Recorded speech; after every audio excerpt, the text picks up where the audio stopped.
આવતીકાલથી તમારે ખૂબ આરામ કરવાનો છે. દીવા, તમે જરાય ચિંતા નહીં કરો. તમારા માટે મેં કાલનું ખૂબ જ આરામજનક ટાઈમ ટેબલ બનાવ્યું છે. દિશા, સંભળાવ તો. ઓકે, તો તમારો ટાઈમ ટેબલ છે. સાંભળો. સવારે 7 વાગે નાસ્તો બનાવવાનો, પછી આરામ, 2 મિનિટના આરામ પછી ચા બનાવવાની, પછી એકદમ રેસ્ટ, પછી આરામ. જો સવારના નાસ્તા અને ચા પતી ગયા, બરાબર? હવે 2 મિનિટના આરામ બાદ બપોરના લંચની તૈયારી કરવાની, પછી પાછો આરામ જ છે. હા, ને પછી પપ્પા 2 મિનિટના આરામ બાદ કુકરમાં દાળ મૂકવી. હા, અને સીટી વાગે ત્યાં સુધી પાછો આરામ જ છે. યસ. અને એના પછી તમારે કપડા મશીનમાં બોળવાના, અને 2 મિનિટના આરામ બાદ કપડા મશીનમાં ધોવા માટે નાખવાના. હા, અને કપડા ધોવાય ત્યાં સુધી તો આરામ જ આરામ છે. નાના મમ્મી, ત્યાં સુધી શાક સમારવાનું કે નહીં? હા, એ પછી તો એકદમ જ આરામ છે. હા, અને હા, યાદ આવ્યું, દાળ વઘારવાનું તો કામ બાકી જ છે, અને એ પત્યા પછી કિચન સાફ તો કરવું પડશે કે નહીં?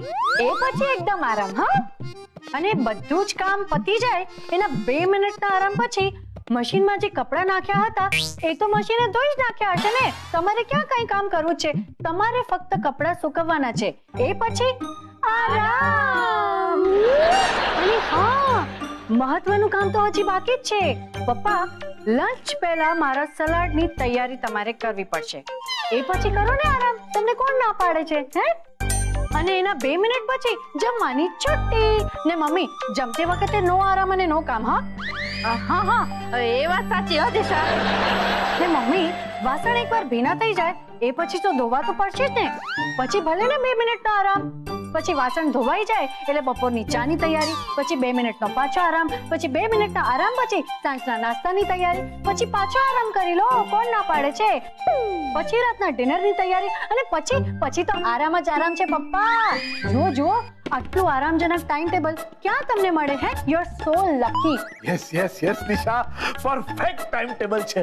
વોટ એન આરામ. બસ, તો પછી આ કાગળ અહીંયા મૂક્યો અને આરામથી વાંચો, અને કરીને બધા જ કામ આરામથી કરજો. હા, ઓકે. છે ને દીવા, એકદમ આરામજનક ટાઈમ ટેબલ છે ને. બસ, તો પછી બધું કામ પતે ને એટલે લાઈટ બંધ કરી દેજો. હા, દિયા, મારું બધું કામ તો પતી ગયું છે. ક્યાં પતી ગયું છે? પેલો ખૂણો બાકી છે ને સાફ કરવાનો. Good night. Good night. Good night. આરામ કરો. Good night. વાહ ભાઈ વાહ,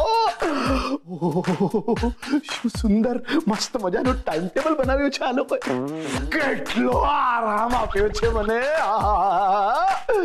આજે ભલે કામ કરતા થાક્યો, પણ આવતીકાલથી આરામ કરતા થાકી.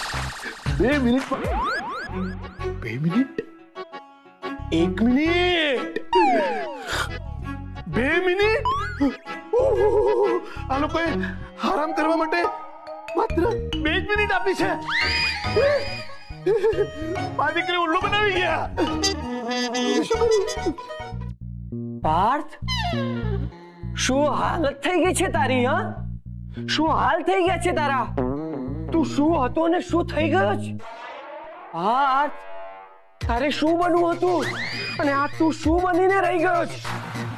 પાર્થ, તારે તો એક મહાન સાયક્લિસ્ટ નહીં, સાયક્લોરોજી, રોજી પણ નહીં, મન્નુ નહીં પાર્થ, મન્નો વૈજ્ઞાનિક બનવું હતું, ને આ તું શું બનીને રહી ગયો છે?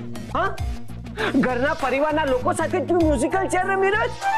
ક્યારેક ચારુ દિશાના પ્રોબ્લેમ હોય છે, તો ક્યારેક મમ્મી પપ્પાના પ્રોબ્લેમ હોય છે, તો ક્યારેક પેલા સંદીપડાના પ્રોબ્લેમ હોય છે, અને કોઈ પ્રોબ્લેમ ના હોય ત્યારે કાંડ થાય છે. નોકરોના કાંડ, ગામડેથી સગાવાળા આવે એના કાંડ. પાર્થ, છોડ પાર્થ, આ બધી જંજાળ તું છોડી દે, ભૂસી નાખ આ બધી જંજાળ, અને તારી થિયરીના અભ્યાસમાં લાગી જા. પાર્થ, અભ્યાસમાં લાગી જા. તારે એક સાયક્લિસ્ટ બનવું છે. હા, સાયક્લિસ્ટ બનવું છે.